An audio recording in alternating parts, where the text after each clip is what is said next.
So it's only appropriate that I do this from a yoga rug, where I feel most comfortable.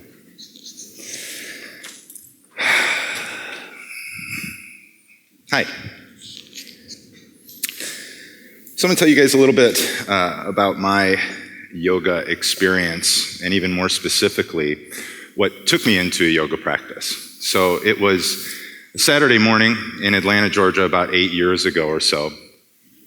And my wife Shani and I were getting ready to go out and enjoy the day in the city when I reached for a towel underneath my sink and immediately felt this stabbing pain in my lower back. Now, I'd had back problems going all the way back to high school, so I knew immediately what I'd done. I knew I'd thrown my back out, and then I needed to find my way to the bed as quickly as possible before that thing locked up on me completely. So Shani makes her way into the bedroom and sees me lying there and asks what's going on. And she immediately got upset with me and started yelling at me. She said, if you were practicing yoga, this wouldn't have happened, and you completely ruined our day, so now I'm going out to enjoy the day, and you can think about it all day as you lie there in bed. And so I did. I had all day to think about it. Shani actually had a really strong yoga practice at that point in her life, not from just a physical perspective either. The mental, emotional, and even spiritual benefits of the practice had really started to help her deal with some post-traumatic stress and complicated grief that she dealt with over the murder of her mother at the hands of her father in an act of domestic violence when Shani was just 21 years old. So she'd been preaching at me for years to pick up a yoga practice, but I was your typical meathead guy in the health and fitness industry. I liked to work out, I liked weights, and I didn't need any of that mystical oming and chanting bullshit, you know? At least that's where I was at then. But with all day to think about it, I decided that I was going to go with her to a yoga class, and not because I thought it was going to do anything to help me with my back, but because I was just going to get her to quit bitching at me about taking yoga. So we went about a week or two later, and the instructor's name was James, and he played Motown during this yoga class, which I found really intriguing. It was extremely challenging. And at the end of the practice, I just felt lighter. I felt this sense of clarity, this sense of calm, this sense of focus, and I needed more of it. So long story short, a whole lot of yoga later, this thing became an essential part of my life and really a compass that I went to on a daily basis. So flash forward 2 years later, it's the spring of 2009. I'm in the best shape of my life, mentally, emotionally, and spiritually. I'm just living a much more conscious lifestyle. I'm training for a triathlon. And in May, I accepted the job as a general manager of a sports performance facility in South Florida that dealt with very high-profile professional athletes and amateurs that also competed at a very high level. And for Shani and I both, this was just kind of like the culmination of years of hard work in the gym business and an opportunity to go after my dream job and do it at the beach. So we were on our way to South Florida. I was staying in a corporate apartment in down near Miami, and she was in Atlanta getting our loft ready to be rented out. On the afternoon of June 2nd at about 2 o'clock or so, Shani called me to tell me that she was on her way to visit her son, Zeke, her 18-year-old son from a previous marriage, and my stepson. He'd recently moved out, gotten his own apartment, and he called his mom up at work and said, I'd like you to come over and see it. So she was on her way to go see him. She said she'd call me later on that evening when she was done. So that night, as I'm wrapping things up in my office, it's about 6:45 or so in the evening, I received a call from an Atlanta number that I didn't recognize, and for whatever reason, I felt compelled to answer it. When I picked up the phone, the caller identified himself as Detective Tramer of the Sandy Springs Police Department. He asked if I was Shani Fecht's husband and said that he needed to see me. When I told him that I was in South Florida on business, there was kind of a moment of silence, and he said, well, Mr. Fecht, there's been an accident. An accident, okay, well, she's okay. Mr. Fecht, she's been shot. Still doesn't register. Makes no sense whatsoever. She's okay, she's okay, she's okay. No, Mr. Fecht, I'm sorry, she's dead. And even as I say that right now, I can feel that familiar wave of shock just kind of come up because it just seems so unnatural. And so with that news, I fell into kind of a kneeling fetal position, and I was just screaming, no, no, no, no, no. And the detective's on the other end of the phone trying to get me to calm down. He says he needs some information from me, that they believe Zeke, her son, had done this. He was the suspect, and he was still on the loose. So I gathered whatever I could in that moment, gave him the information that I could, and then he just said, we'll be in touch. Call me tomorrow when you get into town. So my dad took the last flight out of Atlanta that night, and together we took the first flight out of Fort Lauderdale back to Atlanta the next morning. And when we made our way back to our loft, as soon as we got into our place, I walked straight back to our bedroom, and I sat down on the side of the bed where Shani slept. And as soon as I sat down, it was like the entire weight of the whole experience just came to me. The whole Twilight Zone feeling of this had happened before with her mother, and the whole family's wiped out, and how could this happen, and this couldn't have happened. And so I just kind of looked up and I started talking to her. And I said, Shani, I have no idea how I'm gonna get through this, but you cannot leave me right now. And so I looked down at the nightstand, and her journal was sitting there. And so instinctively, in that moment, I just kind of grabbed the journal, and I start thumbing through it, kind of looking for whatever information I could find. And I keep thumbing through it, and it takes me all the way to the very back page in the journal. Shani wrote at night, and there was an entry from June 1st, the night before she was killed. That entry from June 1st finished her journal. She signed off, and that was it. And there was an empty journal that had yet to be written in that was sitting on the kitchen counter. So even in that moment of tragedy and trauma and craziness, I could kind of sense that there was something a little deeper going on. I couldn't help but see the symbolic nature of her finishing her journal and finishing her life. And I knew that that journal was for me. So that afternoon, we went to the police station, and I met with the detectives. We got all the details about what had happened. Zeke was apprehended the night before, late that night, without any kind of struggle. And that afternoon, friends and family from all over the country started showing up at my place, and then we started to plan a private memorial. On one of those early nights, just to try to get away from the people that were gathering in my place, I went back into our bedroom and into our walk-in closet, where I just kind of leaned up against the wall and then just slumped down in kind of a heap. And straight ahead on this bench, on this shelf that I could have only seen at eye level, was this little clay turtle with green eyes, just like Shani, and a smile etched in its face. And it was almost immediate that I went from crying to laughing. And I picked up the turtle, and I couldn't help but think that this was Shani's way of kind of just letting me know that she was still around and she was going to be around. And so I took the turtle out into the living room where everybody was, and I put it with some of the other knickknacks and pictures that we had collected that reminded us of her. So on Monday, May 8th, we had a memorial. It was a beautiful memorial, and it was private. And after the memorial, everybody went home. And there I was, alone. Shani was dead. Zeke was in jail for probably the rest of his life. My relationship with my 16-year-old daughter at the time wasn't exactly on the best of terms, and it really felt to me like I had just lost my whole family. Thankfully, my mom and dad are still around, and they were there to help out big time. I couldn't have made it through without them or without some of my extended family and friends. There was a lot of support there. But during those early days, it got pretty dark. And the constant visions of what I'd seen, of her lying in front of me post-autopsy after being shot to death, the visions of playing the crime out again and again and again in my head just led to horrible post-traumatic stress disorder.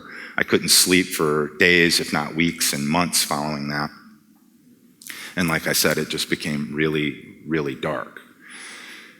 At the same time, I couldn't help but see how Shani was actually my biggest resource for healing from her death.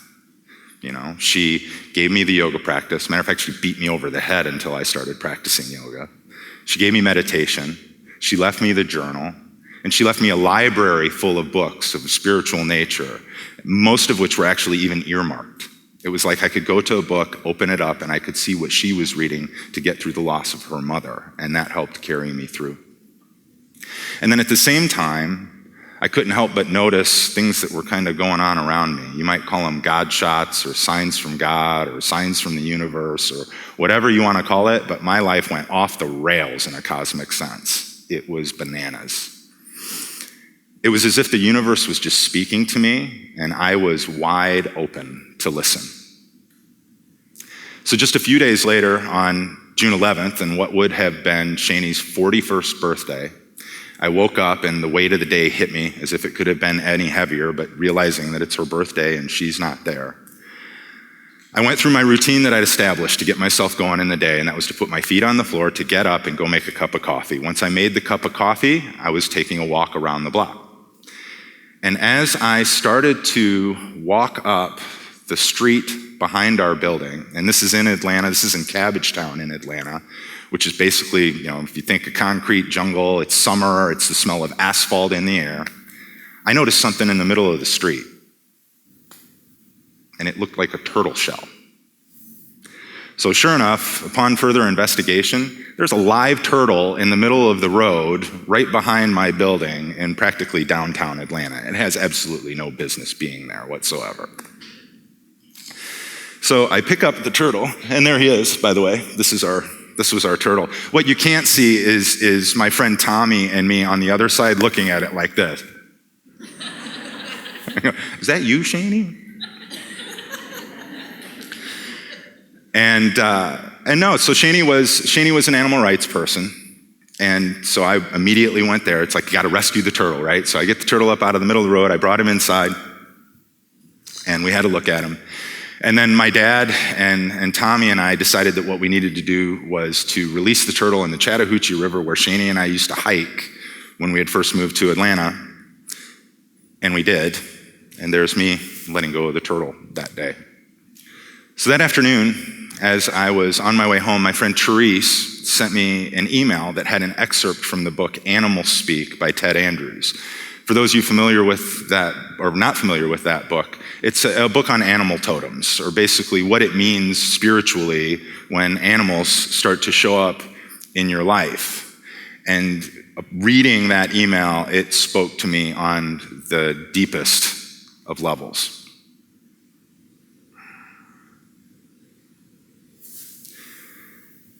And so I took this and I went with it, and I went within my shell. And for the next few months, I traveled a lot. I spent some time down at the beach. And I eventually just made my way back to my mom and dad's house, where I just let go for a while and let other people take care of me. And so for the better part of the next year, I spent that time training for triathlon, practicing yoga incessantly, meditating.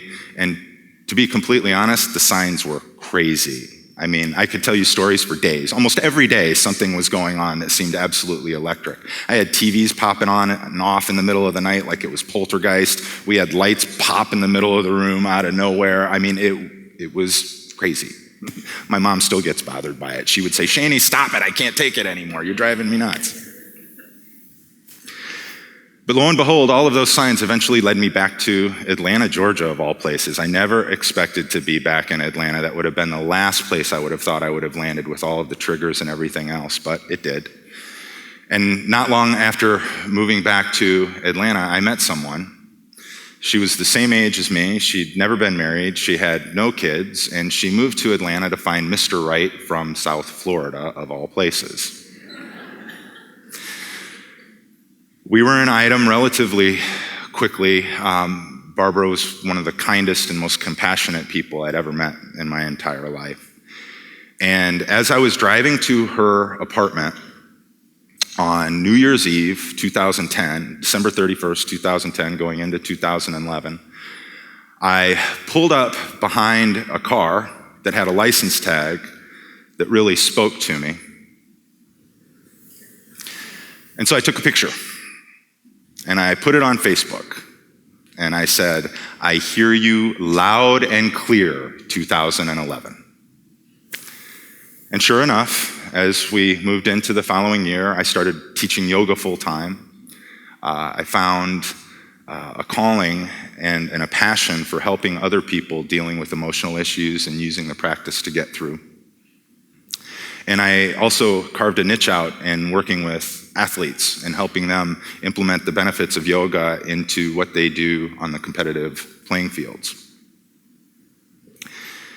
Barbara and I were married in 2012, and in December of that year, we found out that she was also pregnant. Moving into 2013, I got an opportunity to go back down to South Florida once again to work at a sports performance facility that catered to very high-profile professional athletes, but this time teaching yoga instead of being the general manager. And totally intrigued by the opportunity, of course, Barb and I go down for a visit. It was working with the same strength coach that I'd worked with previously in 2009. I knew that he had moved back into the old building that we were in back then, but I had no idea where our yoga space might be in that particular building. So when we went to visit, walked through the front door, he says, "Hey, why don't I show you your space?" And we end up walking upstairs back to where my old office was in 2009. Lo and behold, what was my office was totally remodeled into hardwood floors and a yoga studio.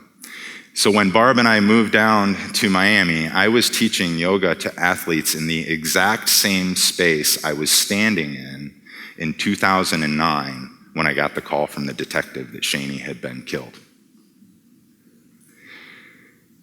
Just last Christmas Eve, as Barb and I were getting ready to go for a bike ride with Nikki, our now 2-year-old son, I went out into the parking lot and was just making a few rounds with my bike when I happened to come upon a particular license tag again. Only 650 miles away and almost 4 years to the date that I had first seen this tag. And this time, I had my new life right between my arms.